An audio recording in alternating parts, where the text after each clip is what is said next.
I remember when I first went to America and learnt Adrenal Stress Training. That was a big eye opener for me. And the person out there, there's a guy in the UK called Geoff Thompson. Have you heard of Geoff Thompson?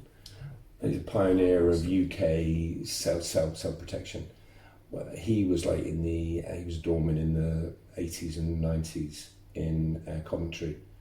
Well, the predecessor of him in America was a guy called Peyton Quinn, who did exactly the same, but he did it in the 60s and 70s, in the flower power and the hippies and stuff. And he was a nutcase, but a nice nutcase. And I remember him. That was a very memorable time. I've still got videos of it somewhere. It's really funny. It was like the old Bond film where he'd sit there. He had a white cat, and he had I swear to God, he had a fluffy white cat, and he'd sit there and he'd be. Excuse me, and we were videoing it, and I was just giggling because I was thinking it was like Mr. Bond. Somebody's going to come out in a minute with a thingy. But he was an incredible guy. He was batty as a fruitcake, nutty as a fruitcake, but he knew his stuff.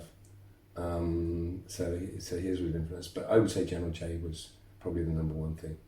Yeah. And the founder. Yes.